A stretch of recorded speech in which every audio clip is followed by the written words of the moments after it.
Muy buenas tardes con todos, muy buenas tardes y muchísimas gracias por estar acá con nosotros un fin de semana más, acompañándonos en estas charlas que son tan importantes tanto para la comunidad médica como la comunidad general. El día de hoy tenemos un invitado muy especial, aparte de ser colega, es un gran amigo, nuestro querido amigo el doctor Roberto Briones. Es ecuatoriano, nacido en Guayaquil, obtuvo su PhD, es decir, su doctorado Comunicación Social en la Universidad de La Habana, Cuba, después de defender su tema en comunicación científica en el año 2019. Ha cursado como superior y en gerencia y liderazgo educacional. Tiene dos especialidades, una en proyectos de desarrollo social y educativo en la Universidad de Guayaquil y otra en gestión de liderazgo y educación en un convenio con la Universidad PUCE de Quito y la UTPL de Loja. Sus inicios los obtuvo con un doctorado de medicina y cirugía, además de un doctorado en administración educativa, ambos de tercer nivel. Sus investigaciones están dedicadas en el ámbito educativo y de salud. Es un divulgador científico a través de la prensa escrita, radial y televisiva. Ha sido columnista de varios medios, entre ellos El Telégrafo, durante 15 años, y el decano de la prensa nacional. Tiene 1000 artículos en medios escritos ecuatorianos. Sus libros versan sobre educación y sobre la comunicación de la ciencia. Es ponente en escuelas, colegios y universidades en el Ecuador. Su recorrido científico va desde la filosofía científica hasta la educación y el liderazgo, teniendo como marco epidemiológico la neurociencia. Ha sido rector de 5 de los más prestigiosos colegios privados de Guayaquil: el Balandra Cruz del Sur, Mariscal Sucre, Espíritu Santo, Delfos y Alemán Humboldt, así como rector del Instituto Superior Blue Hill College y vicerrector del Tecnológico Espíritu Santo. Actualmente es profesor titular de la carrera de Medicina de la Universidad Católica de Santiago de Guayaquil y además profesor de las maestrías en Administración y Finanzas, así como del Periodismo y Comunicación Social. Aparte de eso, también es docente y colaborador de Genios Educativos, y el día de hoy le damos el paso para que nos ayude con esta charla magistral en estos Open Class de Ingenios. Mi querido doctor Roberto Briones, bienvenido y muchísimas gracias por estar con nosotros. Bueno, doctores Andrés y Boris, cuánto gusto y realmente para todos los amigos que nos están escuchando. Se escucha bien, ¿verdad? ¿Estamos bien? Sí. ¿Se Perfecto, escucha doctor. bien? ¿Sí? Perfecto, Ya, muy doctor. bien. Entonces, primero agradecido, muy agradecido por poder estar aquí con ustedes compartiendo este tema que me parece tan importante, sobre todo tratándose ahora de esta nueva época que estamos viviendo, ¿no? Me permito poner unas diapositivas inicialmente, no sé si se pueden ver. Me avisan, por favor, si se pueden ver. Perfecto. Excelente. Perfecto, muy bien, correcto. Bueno, amigos y amigas, vamos a hablar de esto que es tan importante actualmente. Me pidieron y hemos estado conversando, por ejemplo, con el doctor eh, Boris Cedeño, acerca de este tema apasionante de las pandemias y las epidemias, vistos desde la historia de la medicina. Yo soy profesor de historia de la medicina de la Universidad Católica de Santiago de Guayaquil, en noveno ciclo, a los médicos que están graduándose. Eh, Realmente nos preocupa que la pandemia afecte no solamente la salud física de la gente, como en efecto lo hace, sino también que afecte la mente y las conductas humanas, la mente y la conducta humana, que es lo que más nos preocupa en este estado en el que ya estamos, muy cercanos a la vacunación en el Ecuador. ¿Qué enseñanza nos dejan esta pandemia? También es importante que la comentemos y como el tiempo es oro, vamos a irnos más rápido. Realmente este tema de las epidemias no es nuevo.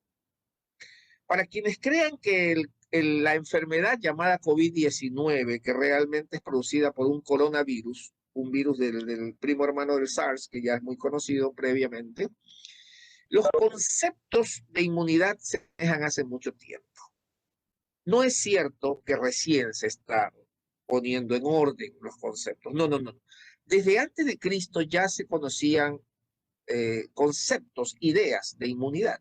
Por ejemplo, en el famosísimo libro de Historia de la Guerra del Peloponeso, entre Esparta y Grecia, el más famoso de los historiadores de ese tiempo, Tucídides, menciona una epidemia que ocurría en Atenas. Entonces, los únicos, dice Tucídides, que no contraían la enfermedad y podían, por tanto, atender a los que se enfermaban luego, eran quienes ya habían padecido el cuadro clínico antes, decía Tucídides, tratando de explicarse por qué razón habían personas que no se infectaban y podían atender a otros. Esto a mí me llama mucho la atención inicialmente con mis estudiantes, porque quiere decir que ya había la idea de que ciertas personas a las que ya les daba la enfermedad ya no se volvían a infectar de la misma. Eso ya ocurría 500 años antes de Cristo y mucho antes. Entonces, la pandemia, que realmente es una enfermedad epidémica que se extiende a muchos países o que ataca a casi todos los individuos de una sola localidad, ya había conceptos acerca de cómo ocurrían estas epidemias, estas pandemias y cómo el cuerpo humano podía defenderse, ya había. Otra pregunta que me hacen continuamente es cuál es la definición entre una epidemia y una pandemia. Ya acabamos de decir lo que es una pandemia. La epidemia, en cambio, se produce cuando una enfermedad contagiosa se propaga rápidamente en una población determinada, afectando simultáneamente a muchas personas y durante cierto periodo de tiempo concreto. Epidemias que aquí en el Ecuador la hemos pasado muchísimas veces. Tal vez una que la gente no recuerda es la epidemia de la fiebre amarilla, ocurrida durante los primeros años del siglo XX y que obligó a la Fundación Rockefeller a contratar al doctor Hideo Noguchi, muy recordado en Guayaquil, en el Ecuador entero. Hideo Noguchi, tenemos una calle en Guayaquil que se llama Noguchi, tenemos varios bustos en reconocimiento a este médico japonés muy bueno, que tenía una vacuna elaborada contra la virosis de la fiebre amarilla, vacuna que nunca dio resultado, entre paréntesis. Estuvo en el Ecuador varias semanas. Fue todo un acontecimiento tener a Hideo Noguchi aquí porque era un archifamoso en el mundo entero. Entonces, ese es un ejemplo de una epidemia. Aquí en Guayaquil se le llamaba la enfermedad del vómito prieto. Y esa enfermedad del vómito prieto continuó el concepto de vómito prieto, ya la definición de vómito prieto se comenzó a endilgarle a diferentes cosas que ocurren en la cotidianidad del guayaquileño, ¿no? En cambio, cuando ya ese virus o esa bacteria o esa riqueza se queda o persiste de una manera determinada o continuada en una zona ya determinada, entonces se le llama enfermedad endémica. La malaria, por ejemplo, es una enfermedad endémica en nuestros países latinoamericanos.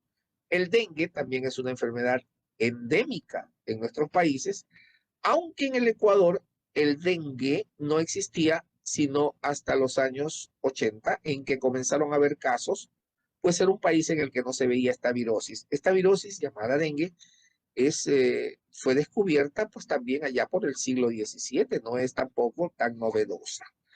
Lo cierto, mis queridos amigos, es que en los libros griegos, en aquel libro del que les menciono, donde ya se habla de un concepto de inmunidad para el que no estaban preparados tal vez en ese tiempo y que le daban explicaciones de esa forma, ¿no? Racional, pero explicaciones que ya habían. Se pregunta a Tucídides si las defensas del hombre decaen cuando se apodera de él la desesperanza. Esa es una pregunta que se hace el historiador científico, racional, y se pregunta, ¿será que las defensas del hombre, hombre y mujer, ¿no? Estamos hablando del género. Las defensas del hombre decaen cuando se apodera la desesperanza de él. Y comenzamos a cuestionarnos si cuando se baja la moral, cuando uno se desespera, cuando uno entra en estrés, cuando uno entra en problemas de tipo depresión, ¿ocurre eso? Pues sí. Entonces, nace ahora una corriente desde hace algunos años que es novedosísima y que se las pongo en consideración de ustedes porque esto es lo nuevo. El mundo entero entra en una nueva corriente médica a la que se llama neuropsicoendocrinoinmunología. Entonces tenemos ahora médicos que estudian lo que se llama la psiconeuroendocrinoinmunología. Eso significa que con el tiempo nos hemos ido dando cuenta que existe una conexión muy cercana entre el sistema nervioso, que recibe los estímulos externos e internos, el sistema endocrino, que se encarga de producir sustancias bioquímicas u hormonas, y el sistema inmunológico, que es el sistema de defensa del cuerpo humano. Pero esto ya, la intuición obligaba a los médicos en la historia de la medicina a pensar que había una conexión. Ahora, en el siglo XX y siglo XXI, ya se conoce. Tengo alumnos de la Facultad de Medicina de la Universidad Católica que ya comienzan a hacer tesis sobre psicoendocrino e inmunología, y la primera tesis la dirigí el año pasado en Solca. Extraordinaria tesis sobre cómo la terapia del humor influye sobre la mejora en los pacientes con cáncer y mejora la calidad de vida. Entonces, eso es lo moderno. ¿Qué tenemos ahora con el COVID? Pues nos cuestionamos. ¿Somos realmente nosotros los primeros? Pues se sabe por las investigaciones científicas que primero estuvieron las bacterias. La mitad del tiempo que apareció la vida en la Tierra hasta ahora, el planeta solo estuvo habitado por bacterias y por arqueas. ¿Qué les parece? Las arqueas son muy similares a las bacterias, solamente que tienen una cubierta de lípidos mucho más abundante y no son tan agresivas. Lo que se sabe ahora es que muchos de los mecanismos que utilizan tus células y mis células, por ejemplo, para duplicar el ADN, ojo, en eso se basa la vacuna rusa Sputnik, ojo, y la vacuna de Johnson y Johnson también. Los mecanismos que utilizan tus células para duplicar el ADN y dividirse, el mecanismo del ciclo de Krebs, descubierto precisamente por el autor que lleva su nombre allá y ganador de un premio Nobel a mediados del siglo XX, fueron diseñados a partir de las bacterias. Ese es un cuestionamiento que se están haciendo los investigadores. Los precursores de tus ojos fueron bacterias fotorreceptoras que comenzaron así al principio de los tiempos, después del Big Bang. La respiración de oxígeno, que ahora tanta importancia se le da para la conversión de glucosa en energía, etcétera, etcétera, se inició con las mitocondrias del origen bacteriano. Entonces las bacterias estuvieron primero. Definitivamente, eso es lo que nos dicen las investigaciones. Los virus fueron más recientes. Los virus son más recientes. Ahí tengo yo la opinión de uno de los más geniales filósofos médicos que han existido en el mundo, el doctor Peter Medawar, filósofo de la medicina y ganador del Premio Nobel de Fisiología o Medicina del año 1960, cuando él se refería a lo que era un virus. Justo a propósito del COVID-19, enfermedad producida por un coronavirus. El doctor Medawar dice, un virus no es nada más que un trozo de ácido nucleico rodeado de malas noticias. Y vaya que son malas noticias. Eso es de Peter Medawar, Premio Nobel de Medicina. Los virus deben ser más recientes que las bacterias. Pero son muy pequeños, son microscópicos, entonces no pudieron ser vistos antes. La primera investigación de Ivanovsky para el descubrimiento no logró ver el virus porque no había microscopios suficientemente potentes para poder ver a un virus. Ivanovsky lo supuso y no le llamó virus, le llamó sustancia filtrante, factor de filtración. Después, entre el doctor Twort, el famoso microbiólogo inglés, y el doctor Beijering, le dan el nombre de virus que ahora conocemos. Entonces, son demasiado pequeños para formar fósiles tradicionales, por tanto no los encontramos en los fósiles, como si encontramos bacterias de 500 millones de años antes. Inclusive se han encontrado bacterias que son resistentes a la penicilina 500 años antes. Imagínense ustedes.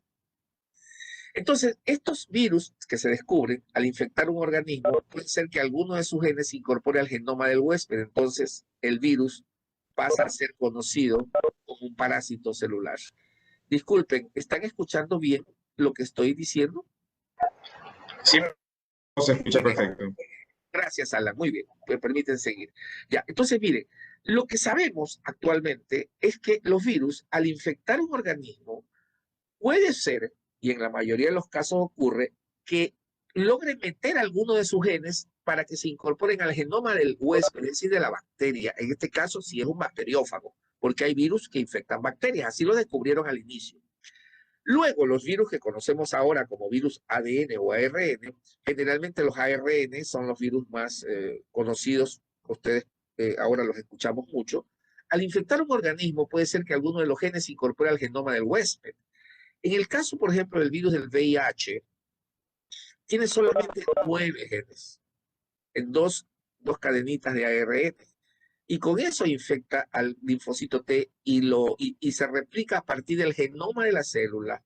Por tanto, los virus son parásitos celulares y el virus coronavirus, productor de la COVID-19, es también un parásito celular.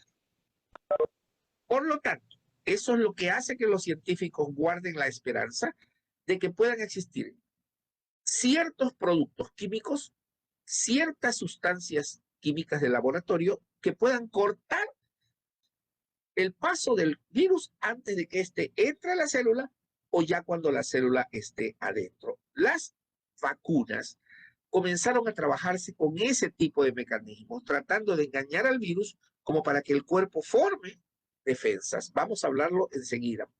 Entonces, lo que sabemos en este momento es que las epidemias más letales han existido siempre. Epidemias han habido siempre. La peste de Antonino ocurrió un siglo o 2 siglos después de Cristo en Roma y se supone que fue una peste de sarampión. La peste negra, para lo cual se elaboraron ese tipo de mascarillas que ustedes ven enfrente, que parece el pico de un pájaro, muchas de las personas que se infectaron de la Yersinia pestis, que es la bacteria productora de la peste bubónica o peste negra, la gente que atendía a estos pacientes usaba ese tipo de mascarillas y se cubría así. Se sospecha que esa mascarilla servía para que dentro de ese pico le pongan tela o le pongan trapos o le pongan papel y lo embeban de perfumes o de alcohol, de manera que la persona que esté cerca de los enfermos con la peste negra, que por otro lado tenían un olor nauseabundo, entonces no se contaminen. La peste negra fue una de las más grandes epidemias que pudieron ocurrir. Sin embargo, que mató 1/3 de la población de China de esa época, estoy hablando del siglo XIV, la peste negra ocurrió en 1360, más o menos estaba en su apogeo, y de China pasó a Rusia y de Rusia pasó a Europa. La peste negra mató en ciertas zonas de Europa, del centro, como veremos enseguida. Permítanme ver acá, aquí está. Aquí pueden ver ustedes, el rojo más intenso es donde más casos de peste negra hubo. En verde, aquí está, los casos que se respetaron. Pero en los casos más graves, morían 9 de cada 10 personas en ciertas zonas por la peste negra, producida por una pulga que tenía la bacteria Yersinia pestis y que la transmitía el roedor. Esas cosas no se sabían en esa época de la Yersinia pestis. Epidemias letales, la viruela. Los seres humanos hemos sido capaces de acabar con cientos de especies de mamíferos, de aves, de reptiles, hemos eliminado un montón de animalitos, pero solo hemos podido erradicar una sola enfermedad infecciosa, erradicarla del mundo, y esa es la viruela. Se dice que la polio está en ese camino, pero hasta ahora es la viruela. Sin embargo, no cantemos victoria. Hay sospechas no confirmadas de que existen cultivos de viruela en algunos laboratorios en países desarrollados del mundo que aguardan su momento porque hace 70 años que no hay un caso de viruela confirmado, ha habido la vacuna. Sin embargo, la viruela, al parecer, hay cultivos que esperan por una guerra biológica en cualquier momento. Eso no está confirmado, pero se sospecha. No tenemos viruela hace 70 años. Sépanlo bien. Más o menos esa es la época. En la OMS se ha preocupado inclusive por poner precio a quien descubra un caso de viruela y hasta ahora nadie se ha ganado esa platita. Enfermedades epidémicas, perdónenme, discúlpenme, como dicen por ahí, pero la tuberculosis ha matado más gente que la COVID. Así como me escucho. La tuberculosis en el Ecuador es endémica. Ya sabemos lo que es endémico. Está presente allí. Teníamos el lujo de tener un hospital solo para tuberculosos que fue cerrado por una ministra en este gobierno hace unos años. Fue cerrado ese hospital que pertenecía a la Liga Ecuatoriana Antituberculosa, LEA, y que atendía miles de pacientes. En el 2011 hubo 67 millones de muertes por tuberculosis. ¿Usted se imagina? Frente a los 2 o 3 millones que podrían haber con COVID-19. En el 2011 hubo 67 millones de muertes asociadas a la tuberculosis. Y a lo largo de toda la historia del mundo, más de un billón de personas han muerto a causa de la tuberculosis. Y se supone que otro billón por malaria en todas partes del mundo. Así de simple, ¿verdad? La malaria, otra enfermedad epidémica de sus tiempos, peste negra. Entonces, actualmente lo que se sabe es que hay más de 115 millones de personas que han sido infectadas por el coronavirus. Y se entiende que hay cerca de 3 millones de pacientes que han muerto, según Reuters, 2.657.788. Dice Reuters, que es una agencia bastante seria en el mundo. Deben haber ya como 3 millones y llegaremos tal vez a 3 millones con todo esto. La actual pandemia, entonces, yendo ya al siguiente tema, la actual pandemia ha provocado un nuevo proceso evolutivo en el ciclo vital humano. Antes de la pandemia, mis queridos contertulios, antes de la pandemia, la medicina estaba dedicada a buscar a través del transhumanismo cómo prolongar la vida de la gente, de manera que la expectativa de vida actual, que es de 83 años aproximadamente, supera con creces a la expectativa de vida del siglo XVI y XVII, que eran 50, 60 años. Pero se sospecha antes del COVID, antes de la COVID, que el hombre podría, con los últimos avances del transhumanismo y los avances de la ciencia médica, podría vivir en un momento determinado 100, 200 y hasta 500 años. Con los cambios que propone el transhumanismo, que hablaremos en otra clase de este tipo, que son fascinantes. Entonces, la actual pandemia ha provocado un nuevo proceso evolutivo en el ciclo vital humano. Por supuesto, tenemos que adaptarnos. Hemos sufrido una adaptación especial en nuestra forma de interactuar y relacionarnos socialmente con la pandemia. Hemos reorganizado nuestra vida cotidiana. Y lo que más afecta a la gente, lo que más llega a la gente de la pandemia, que ya va para un año de efectividad, son los efectos en la limitación del contacto físico con el entorno social. Esto impacta tremendamente en una de las grandes habilidades comunicativas del hombre, de una de las primeras que el hombre desarrolló, la socialización. Recordemos que el hombre, la mujer, el ser humano, cuando se volvió sedentario, comenzó los grandes avances en las ciudades y por tanto toda la ciencia comenzó a desarrollar tal cual. La socialización es fundamental, ha sido fundamental a través del tiempo. Y los cambios en la emotividad que ocurren ahora llevan a cambios conductuales. La emotividad es fundamental para muchas cosas. Bien, vamos al otro tema para ir asociando.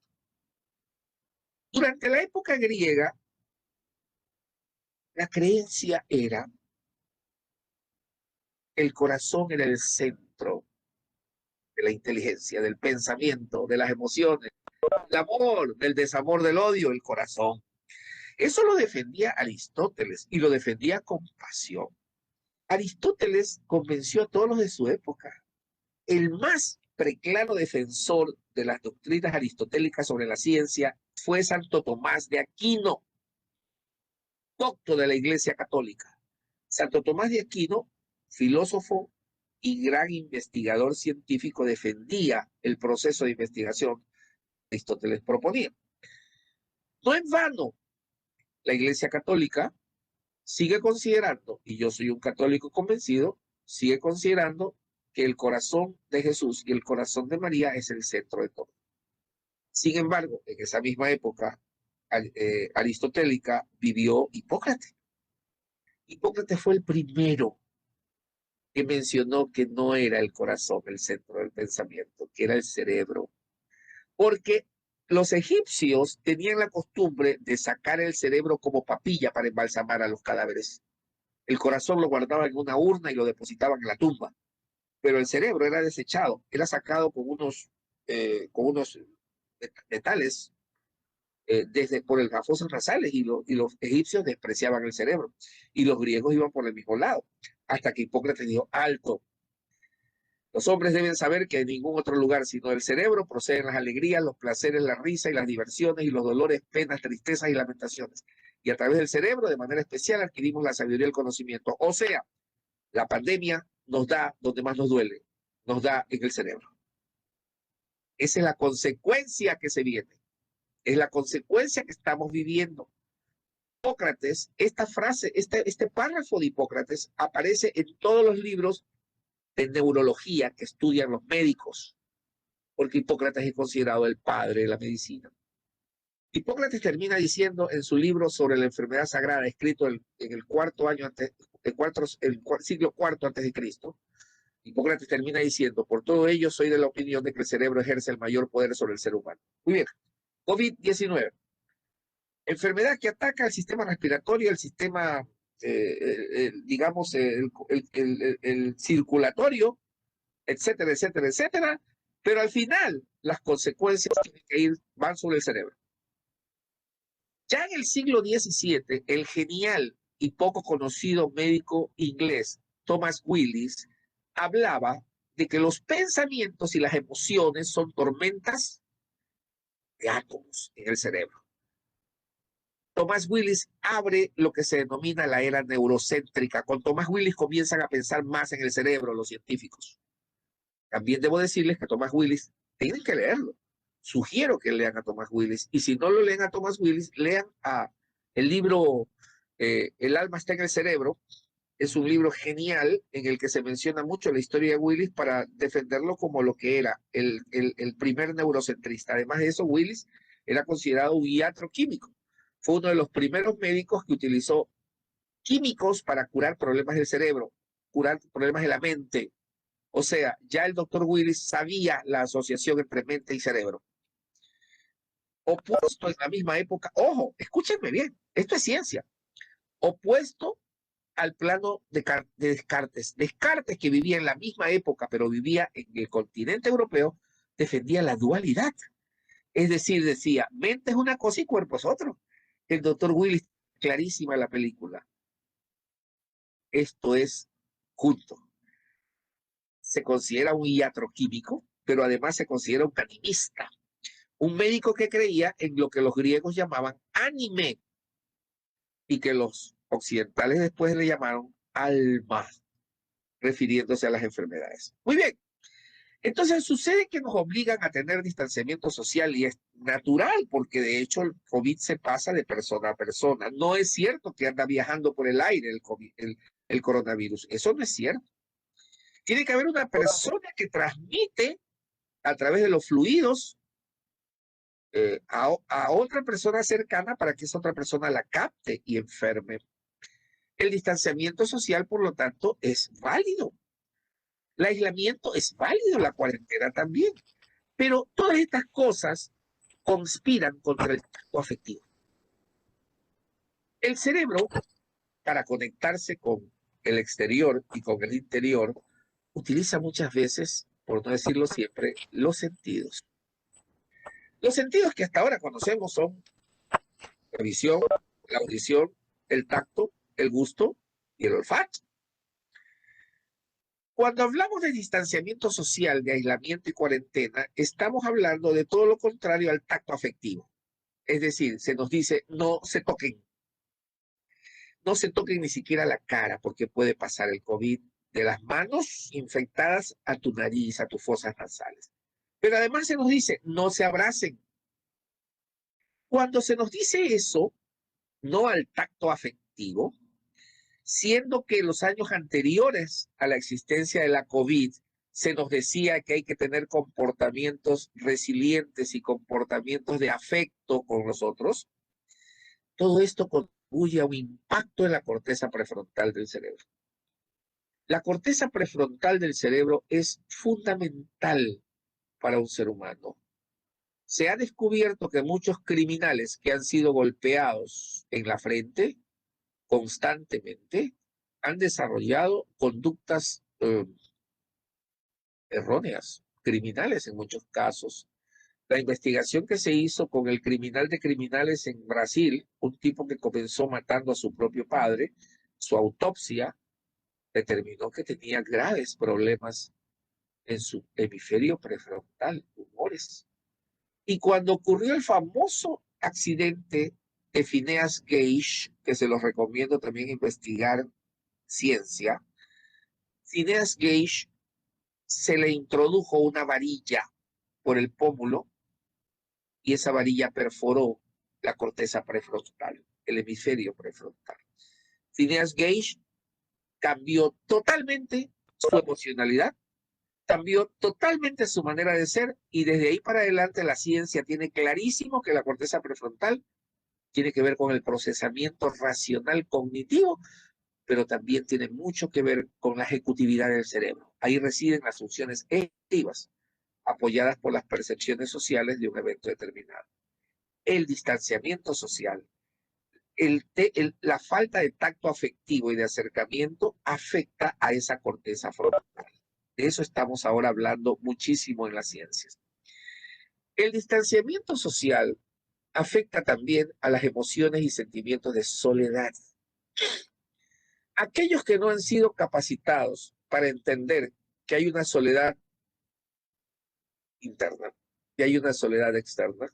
Discúlpeme, esta no es una charla para hablar de eso, pero si ustedes pueden remitirse a las investigaciones de Antonio Damasio, Premio Príncipe de Asturias a las Ciencias 2005, y que tiene varios libros que están a la orden de ustedes. Creo que Antonio Damasio será en algún momento Premio Nobel de Medicina, que es un neurobiólogo que trabaja en Estados Unidos, portugués, fascinante. Él habla de emociones, sentimientos y neurobiología. Cuando hay distanciamiento social, afecta la neurobiología del cerebro. Y las emociones y sentimientos de soledad causan lo siguiente. Primero, el cerebro deja de ser eficiente para memorizar, para aprender, para recordar, para comunicar, para crear y para producir sustancias protectoras que conocemos todos. Comenzando por el BDNF, el Brain Protective Factor de las neuronas, que permiten que reverdezcan las neuronas para hacer lo que se llama la plasticidad neuronal.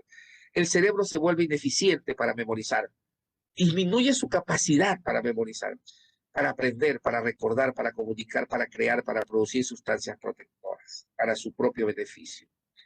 Los que quieran investigar más de este tema, asociados, por supuesto, a la COVID-19, pueden ingresar a revisar en la web los trabajos del doctor Joaquín Fuster. Joaquín Fuster es un neurobiólogo español que trabaja en la Universidad de California, extraordinario. Él trabaja sobre todo lo que son conexiones neuronales y memoria, conexiones neuronales y aprendizaje, conexiones neuronales y todo lo demás. Aquí el problema es que los sentimientos de soledad, de distanciamiento social, de problemas emocionales, llevan a una disminución evidente de la capacidad del cerebro para pensar, para memorizar, para aprender, para recordar y para comunicar. Hay serios problemas y eso es lo que estamos viendo ahora. El resultado será, además, que la carencia de este tacto emocional, de este toque, de ese acercamiento entre los seres humanos, también nos causa, y estamos viéndolo ahora, elevados niveles de cortisol. El cortisol es una sustancia producida en las suprarrenales, en la corteza de la glándula suprarrenal sobre los riñones.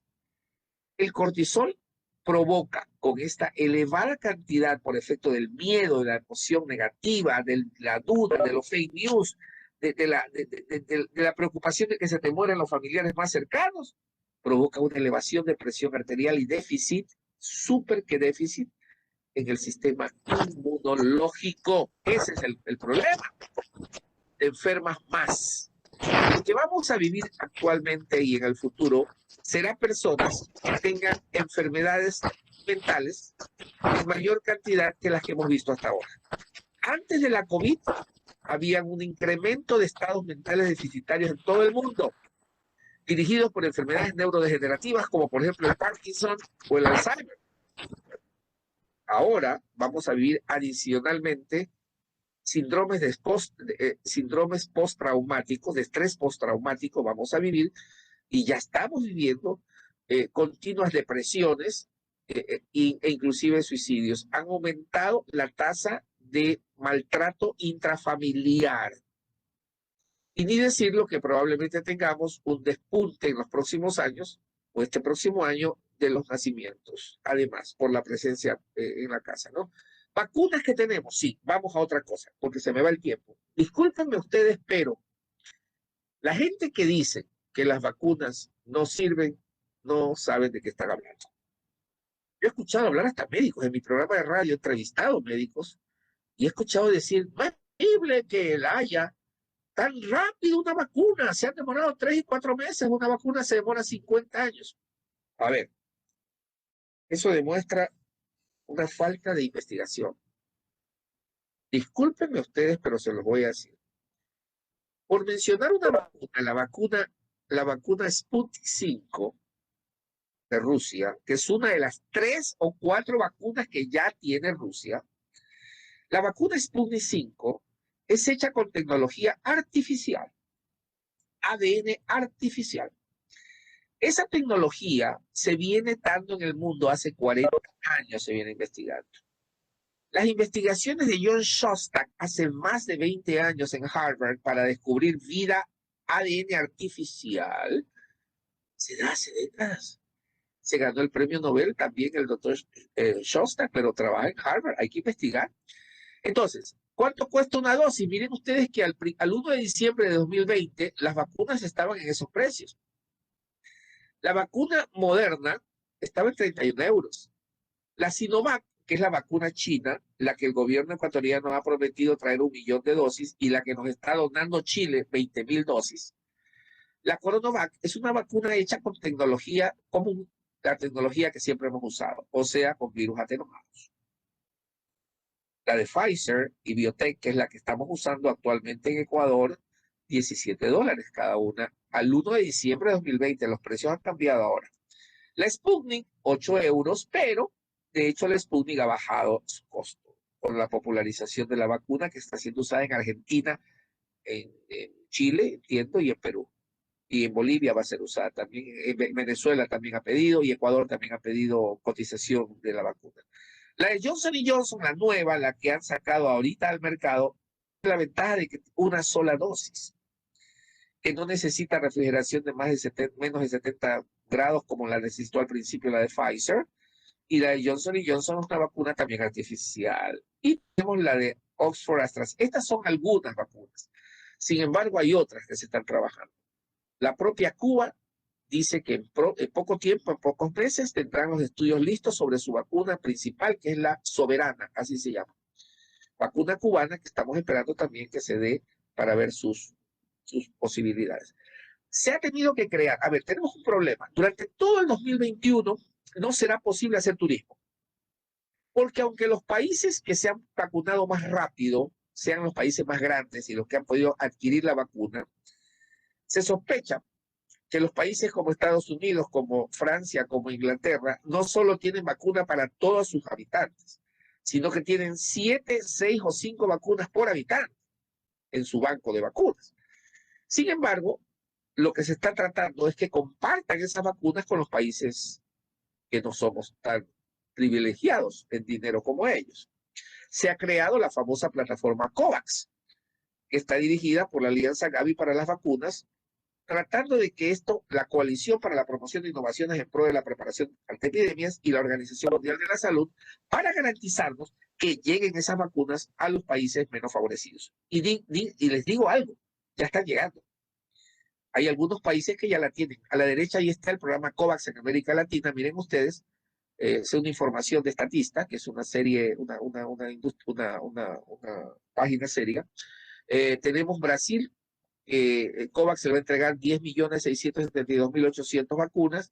Ecuador, miren ustedes que en nuestro país se calcula que nos van a entregar 885.600 dosis. Es insuficiente para todo el país, pero bueno, acabamos de recibir la donación de Chile también de 20.000 vacunas. En fin, esta iniciativa COVAX se está dando en todos los países. La vacuna no cura. La vacuna no es la curación para los pacientes. No va a evitar que te contamines. La vacuna evitará que la enfermedad te lleve a UCI o te lleve a la mortalidad. Igual tendremos que seguir conservando las normas de bioseguridad en el futuro. Pero la vacuna es efectiva en la medida que evita que tengas la enfermedad mortal como hasta ahora se ha visto en muchos amigos y amigas que conocemos, ¿no? Entonces, Ahora hablemos, porque se me va el tiempo, déjeme ver cuánto tengo que estar controlando. Uy, ya se me fue, ya vamos para las 6. ¿Cómo vamos a vivir? ¿Qué es lo que dice actualmente? ¿Qué es lo que dicen los grandes pensadores mundiales acerca de cómo será nuestra vida actualmente? ¿Cómo será ahora y en el futuro inmediato? En primer lugar, necesitamos socializar, sí, necesitamos socializar, pero el trabajo a distancia predominará. Seguiremos con el trabajo a distancia. Va a ser muy complicado que eso termine. ¿Por qué? Porque ya las empresas probaron que el trabajo a distancia cuesta menos. Es decir, que no gasta tanto. Por lo tanto, muchas de las casas serán adaptadas, como la mía, que ustedes pueden verla tal vez ahí, casas adaptadas para el trabajo virtual. Adaptar las casas significa arreglarlas y acondicionarlas para eso. Vamos a tener reuniones en el futuro en sitios divertidos para conectar y socializar de vez en vez. Ya no habrán esas juntas digitales de trabajo compartido entre 50 a 100 personas cuando pueden haber juntas digitales de trabajo. De hecho, yo estoy teniendo juntas digitales. Meses, como soy miembro del directorio de la Sociedad Protectora de la Infancia, Hospital León Becerra, tengo reuniones de trabajo todos los meses por la vía virtual. Así va a seguir siendo el resto del tiempo. Tal vez 2, 3, 4 años, no lo sé. Las oficinas, tal como las conocemos, se van a cerrar. No van a haber no van a ver las oficinas tal como las conocemos nosotros actualmente. Habrán oficinas virtuales como ya existen. El trabajo requiere tecnologías disruptivas, nuevas tecnologías, tecnologías que saltan, que no existían antes. Más asistentes digitales, centros corporativos que comienzan a extinguirse y grandes edificios que tienen que replantearse en su uso. Yo no sé qué van a hacer con tantos mausoleos, enormes mausoleos que tienen muchas empresas y que no les va a servir de mucho. En un momento dado en que la gente quiere menos exponerse y ha probado que es más barato la clase virtual. Esto es lo que dice The Economist. Esto es lo que dice The Economist en su penúltima presentación en punto, ¿no? En una revista muy respetada. Bueno, ¿seguiremos viajando a los congresos y reuniones en grandes centros? No, señores. Desde antes de la COVID-19 ya las reuniones eran de tipo virtual. Congresos virtuales. Te pedían que mandes tu resumen inicial y luego que mandes todo el trabajo de científico y que asistas de manera virtual. Difícilmente habrá turismo de trabajo como antes. Que te ibas por trabajo a un país, pero tenías chance de conocerlo. Ahora muy difícilmente. Las videollamadas serán la herramienta ideal para reuniones y ya lo están siendo en esta etapa de la COVID. Las casas serán más tecnológicas, adaptadas para el trabajo diario, como ya dije, porque las empresas propenderán a usar mucho el trabajo en casa. Por ejemplo, yo doy clases a alumnos desde mi computadora. Por lo tanto, debo tener mi casa y mi computadora de última generación y en muy buen estado, como para que mis alumnos reciban la clase sin que se caiga el sistema. La casa para una empresa, la casa del trabajador para la empresa, no le importa dónde esté. Por ejemplo, esta charla que yo estoy dando la podría dar un profesor estadounidense, un profesor brasilero, un profesor de Tanzania o de Francia, o traductor, podrá darla porque ahora para las empresas no es importante dónde vivas, porque la transmisión es por vía virtual. Pero para el ser humano sí es importante dónde vive, porque el ser humano actual, con la pandemia, yo digo también, en mi caso, buscamos mejores ambientes. Yo sueño con irme a vivir a la playa. O sea, el hogar para la empresa podría estar en cualquier lugar, la casa, el hogar. Pero para nosotros, el hogar tiene que estar en sitios que tengan mejores ambientes, más aireados, menos agresivos, ambientes menos estresantes, etc. La productividad depende ahora de una plataforma. Discúlpenme, es doloroso decir esto, pero por ejemplo le decía yo a mi jefe en la Facultad de Medicina, ¿para qué necesitas 8 secretarias si la plataforma te saca los promedios? Es durísimo hablar así. ¿Para qué necesitas un coordinador que controle a los profesores si la plataforma te los tiene perfectamente controlados? Ni de resultados, ni de tiempos, y los jefes readecuan su trabajo. con la plataforma. Por lo tanto, podrás contratar personal de todo el mundo. Es más fácil, es más económico, es más eficiente, porque hoy todos somos globales. Japón se adelantó un poco al resto del mundo y comenzó a elaborar Pensum hace 2 o 3 años para formar japoneses globales, cosa que no todos los países pensaron en hacer. ¿Qué más tendremos? Lo repetitivo se vuelve virtual. ¿Para qué lo repetitivo se vuelve virtual ahora, después de la pandemia y durante la pandemia? Ojo, se hará esquemas de suscripción. Discúlpeme, yo he podido leer en Facebook amigos de mis sobrinos que dicen que quieren tener una cuenta OnlyFans, porque acaban de saber que una de las chicas que tiene OnlyFans factura $14,000 mensuales. ¿Y qué es OnlyFans?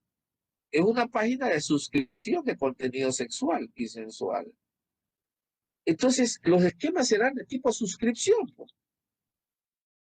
Eso estamos viviendo ya. Así será la diversión, incluyendo la sexual, como les estoy diciendo. El arte, los cines, los gimnasios, los cines desaparecen. ¿Para qué voy a ir al cine si puedo tener Netflix en mi computadora? Me puedo comprar, cada vez hay pantallas mucho más grandes y puedo ver el cine en mi casa. No necesito ir a exponerme, a contaminarme en un cine. Comenzarán a desaparecer. Los números no permiten mantener estructuras físicas como antes, discúlpenme. Yo no sé las universidades. A ver, esto de aquí no es nuevo.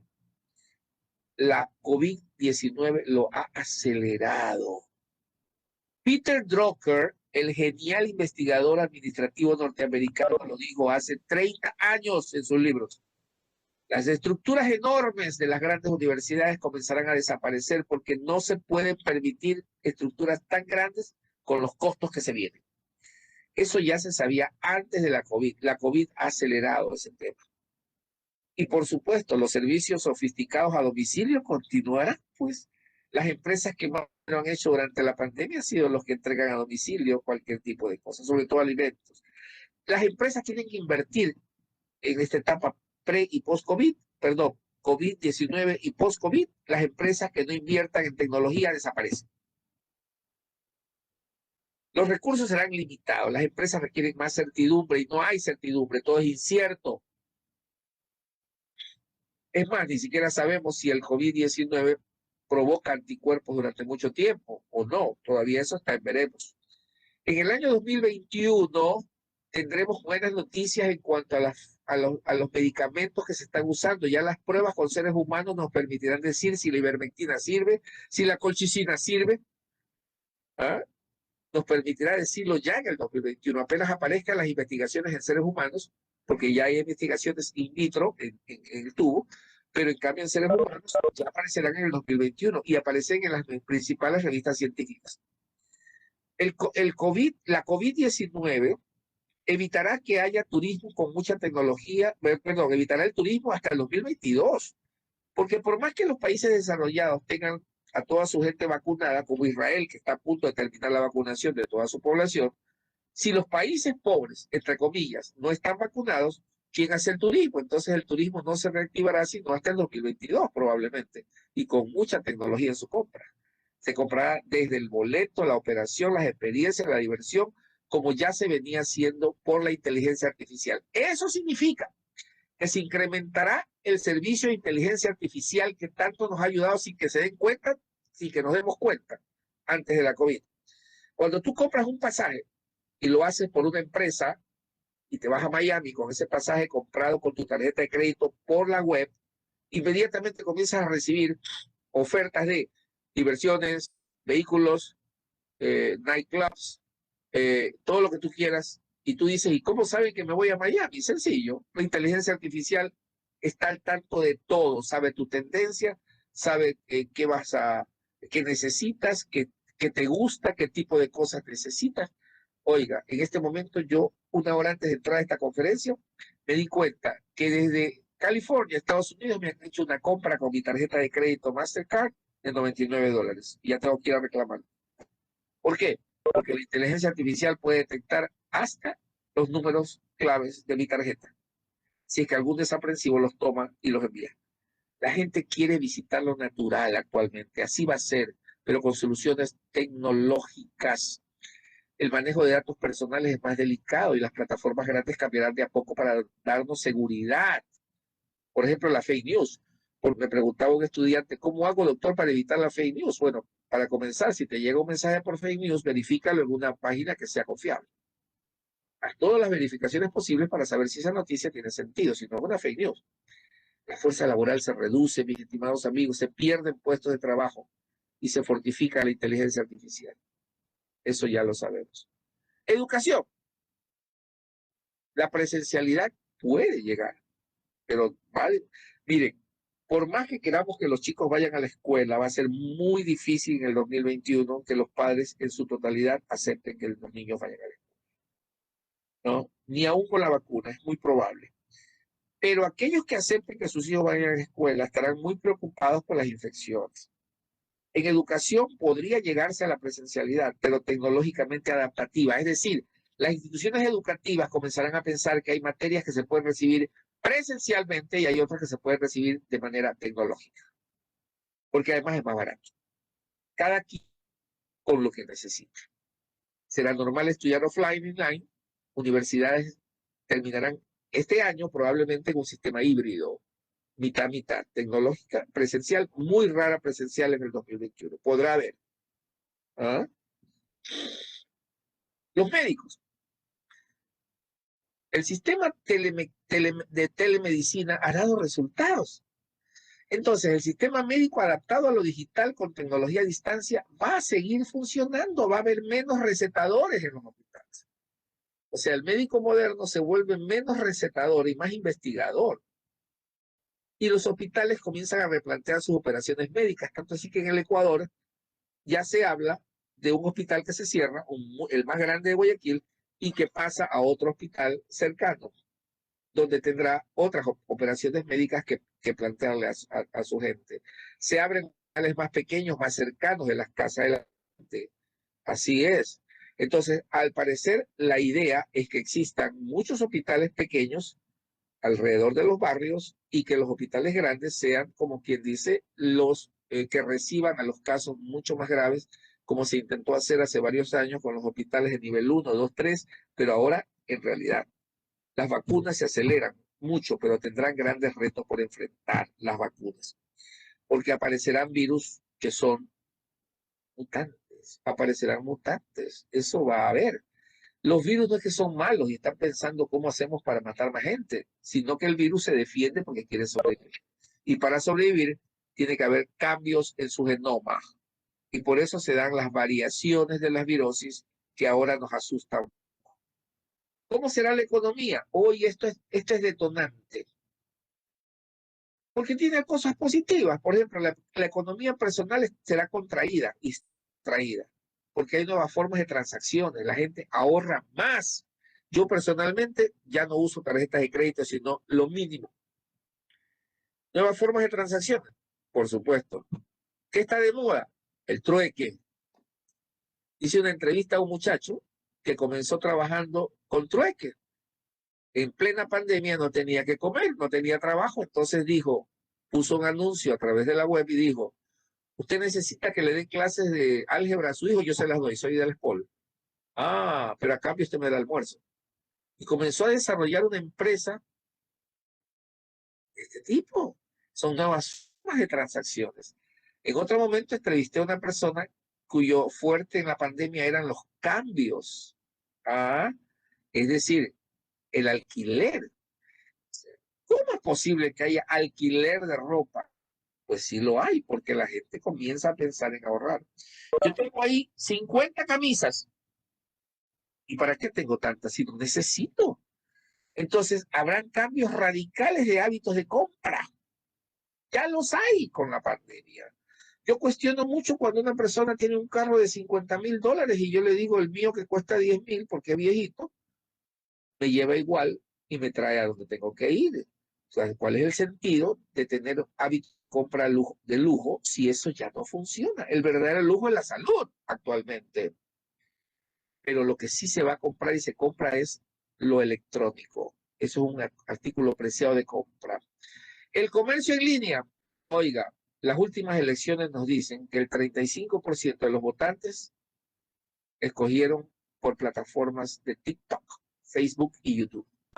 Dos plataformas dominaron a los votantes últimos, TikTok y YouTube. Facebook menos. Pero entre TikTok, Facebook y YouTube compiten con Amazon desde hoy en adelante. El 50% de las tiendas físicas globales cerrarán, por tanto, los grandes centros comerciales que tenemos tendrán que replantearse. O desaparecen o cambian de alguna manera o encuentran una forma disruptiva de sobrevivir. ¿Qué es lo que a los jóvenes ecuatorianos más les preocupa? No les interesa la FARC, ni siquiera saben qué significa. Están las investigaciones últimas hechas en el Ecuador sobre los votantes ecuatorianos. ¿Qué les interesa? Les interesa el cambio climático, les interesa cómo está la naturaleza, les interesa el cuidado de los animales a los más jóvenes. Nosotros estamos preocupados por el feriado bancario, por el COVID, por no sé cuánto y no sé cuál otro, pero los más jóvenes tienen otros intereses y nosotros ya, los de 50 años, somos la minoría, no somos la mayoría. Y otra cosa más, Dios mío, la gasolina. Yo ahora uso mi carro para lo mínimo. Entonces ahorro gasolina, ahorro carro, ya no le hago tanto mantenimiento como antes. Y trato de usar bicicleta. Me compré una bicicleta y la bicicleta se impone como transporte a rutas cercanas. Es más, tengo un amigo que hoy día a las 5 de la mañana se iba de Guayaquil a playas con 60 personas en bicicleta y fascinado por eso. Hace ejercicio y además utiliza su tiempo en algo provechoso. Las bicicletas se imponen como transporte. Discúlpenme, pero es así. En cuestión de transporte, se va a preferir lo eléctrico, lo menos contaminante. En el momento que me digan que hay carros eléctricos en Guayaquil, me compro uno y vendo lo que tengo y me compro uno porque además son más baratos, comparado con toda la gasolina que uno gasta y todo el material que gasta. Eso es lo que vamos a ver, es lo que estamos viendo. Se preferirá lo natural y saludable. Es más, se fomenta ya la producción de propios alimentos. ¿Qué es lo que yo recomiendo a la gente cuando habla conmigo? Le digo, haga ejercicio, coma sano, ejercítese, medite, y si es cristiano católico, ore, ore. Eso hace que tu cerebro se alinee y produzca algo que se llama resiliencia, la capacidad para que el cerebro pueda enfrentar los desafíos a partir de lo que aprende. Es una virtud cardinal, por supuesto, un fruto del Espíritu Santo, por supuesto, es lo que se llama longanimidad, cuando esa resiliencia es permanente. Los productos suntuosos perdieron su valor. Yo hace años que no uso reloj. ¿Para qué si el celular me da la hora? Los productos suntuosos perdieron valor y justificación. El reciclado y el alquiler están de moda. Amigos y amigas, creo que cumplimos con una hora ya. Y aquí tengo esto que es, se me vino aquí, pero lo voy a mencionar, son las palabras de Otto Heinrich Warburg, Premio Nobel de Medicina, de Fisiología y Medicina del año 1946, que dice todas las enfermedades son ácidas y donde hay oxígeno y alcalinidad no puede existir enfermedades, incluido el cáncer. Este precepto de Warburg se lo ha venido usando durante el COVID-19, en el sentido que mucha gente comenzó a hablar de que había que hacer gárgaras, que había que hacer vaporizaciones, que había que inyectarse sustancias alcalinas, de manera que se disminuya. Esto es un precepto científico del doctor Warburg. No es una locura ni es una brujería. Fue emitido y es muy, muy respetado todavía el pensamiento de Warburg como un fantástico investigador que era. Yo personalmente les digo que he podido estar bien sin COVID, a pesar de que estaba en contacto con pacientes con COVID, conservando las normas habituales. La vida cambió. Siempre después de las epidemias y de las pandemias, sobre todo de las pandemias, la vida cambia. El ser humano no vuelve a ser el mismo. Ahora, la pregunta es ¿por cuánto tiempo? El cambio será mientras dure la memoria histórica de los seres humanos. Por ejemplo, el guayaquileño cree que Guayaquil es igualita y así ha sido siempre, sin saber, porque no tiene memoria histórica el joven guayaquileño, que en los años 80 Guayaquil era como una cloaca. Sin embargo, ha cambiado. Entonces, la memoria histórica también nos permite entender que los temblores y los terremotos han ocurrido siempre en esta zona geográfica del mundo, sino que no tenemos la edad suficiente para saber que en Ambato hubo uno hace 90 años, peor que el que tuvimos en abril del año pasado. Entonces, la historia nos permite entender este tipo de cosas.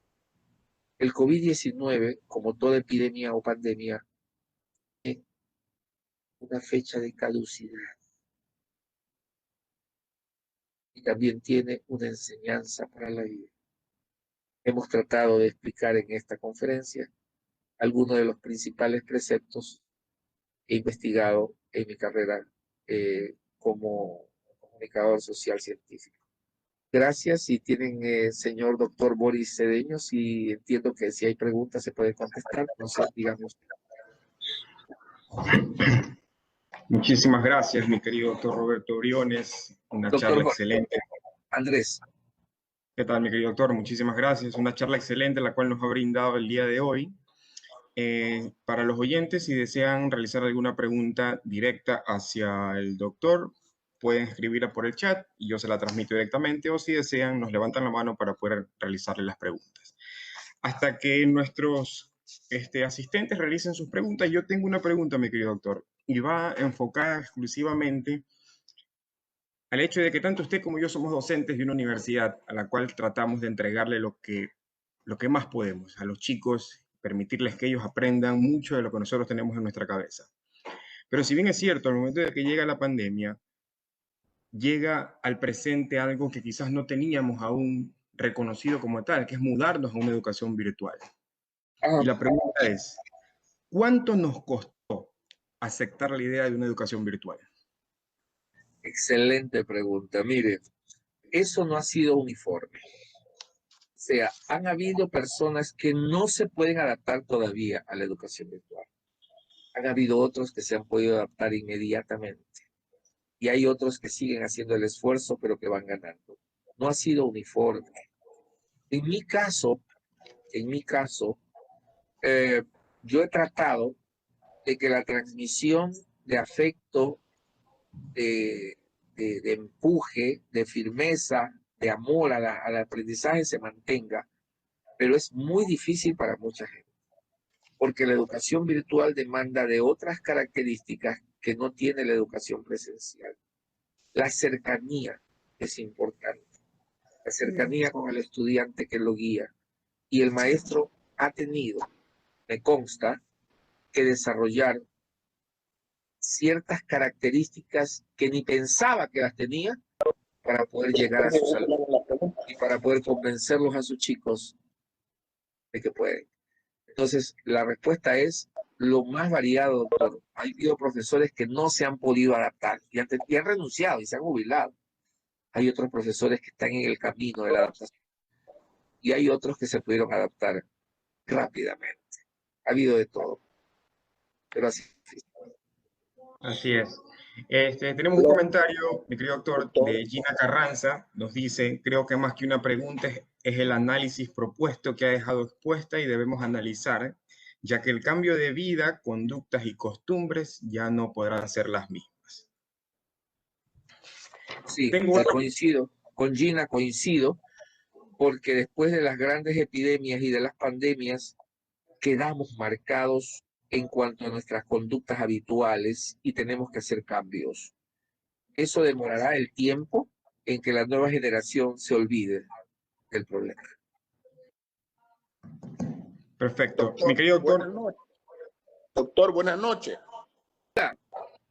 ¿Cómo está usted? Quiero hacer una pregunta, doctor. Será un placer. Dígame usted. Doctor, en la charla suya hemos escuchado de lo natural a las cuestiones médicas y escuchaba que ya no va a ser indispensable recetar. O sea, yo no soy médico, yo soy jurista. Ajá.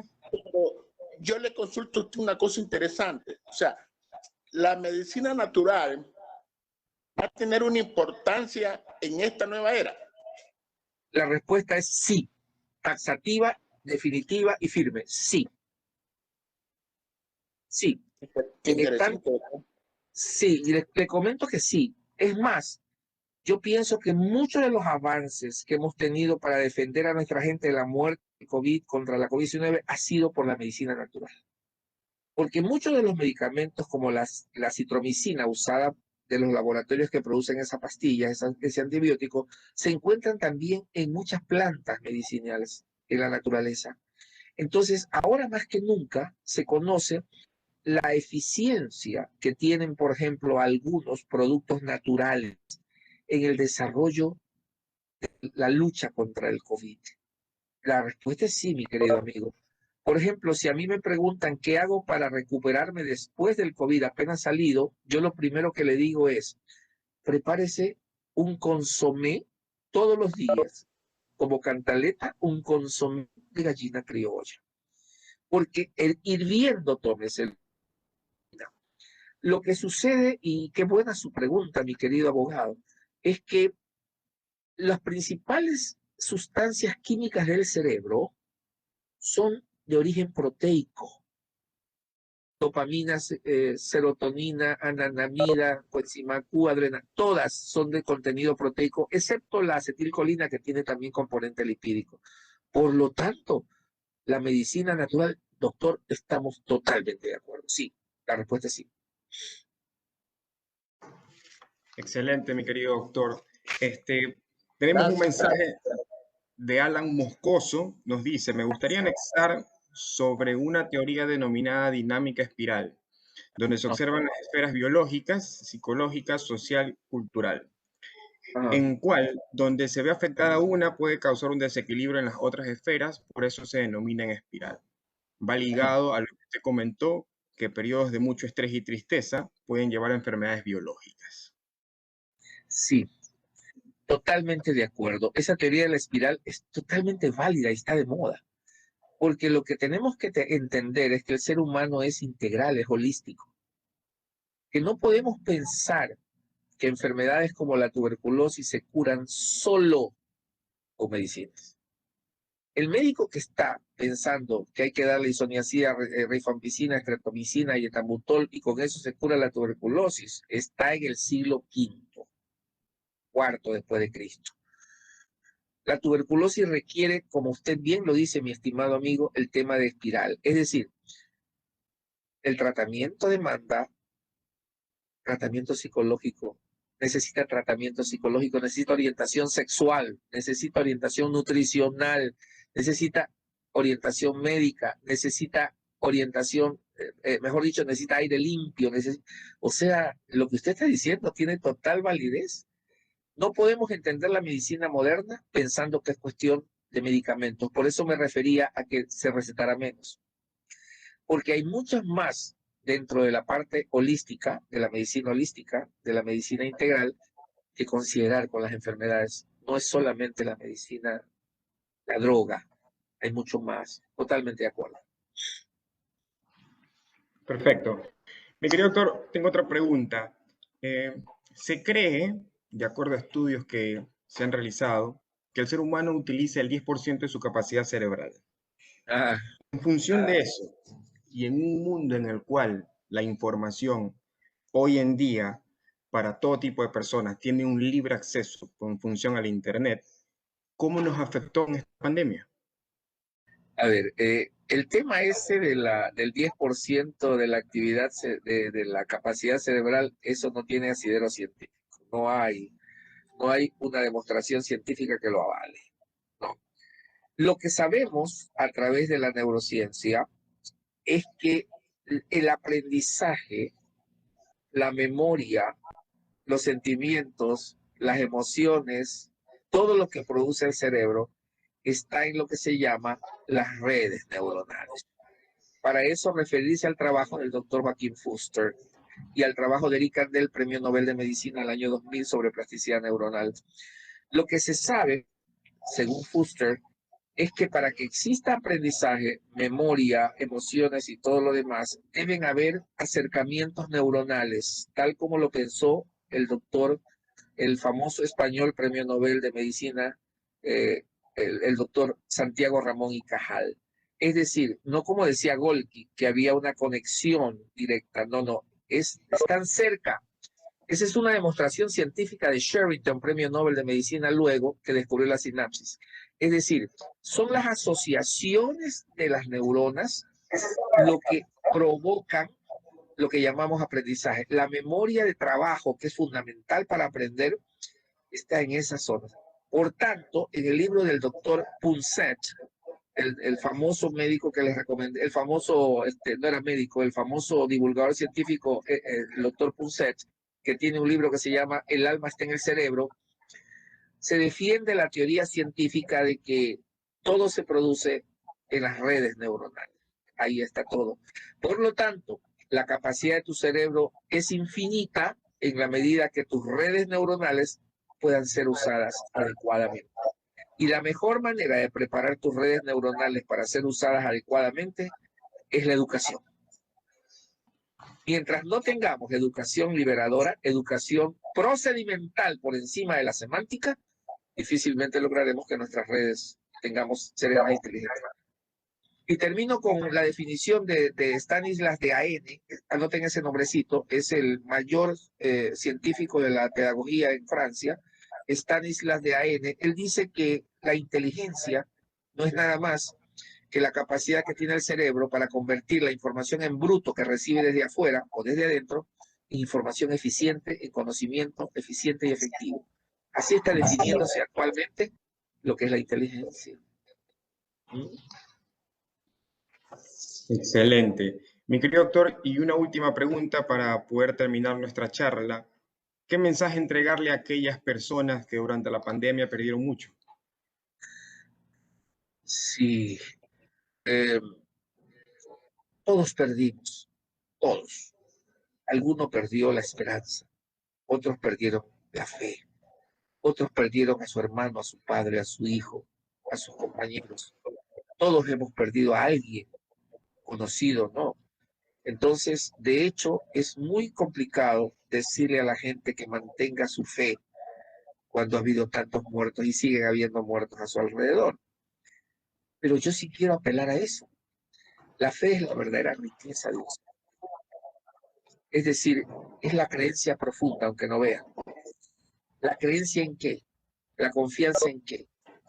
En que los que seguimos aquí estamos preparados para defender al resto. ¿Cómo?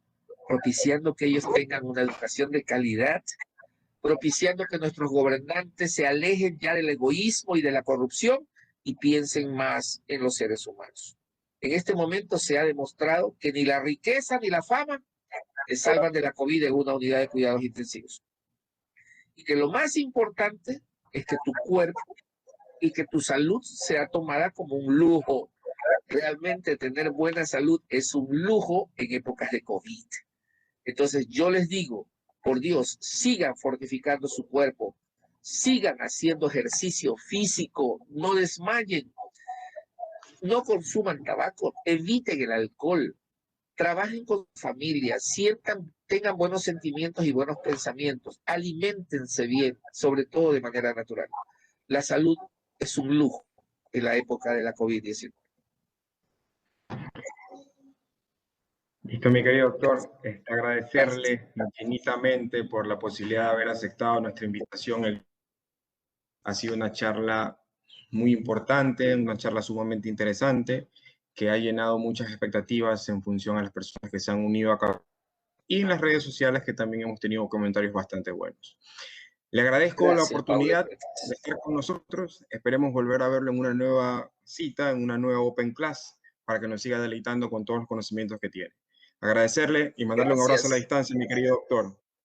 Gracias, doctor Andrés y doctor Boris. Realmente lo que ustedes están haciendo va con la necesidad y va con la época. Gracias, porque sé que están llegando ya a otros países. El mundo se volvió un pañuelo. Muchas gracias por invitarme, su amigo de siempre, con mi corazón y con mi mente. Así hay que hablar ahora. Muchísimas gracias, mi querido doctor. Un abrazo a la distancia. Un abrazo para toda la familia. Gracias. Hasta luego. Chao, gracias. Chao. Gracias, Mercedes Elizabeth.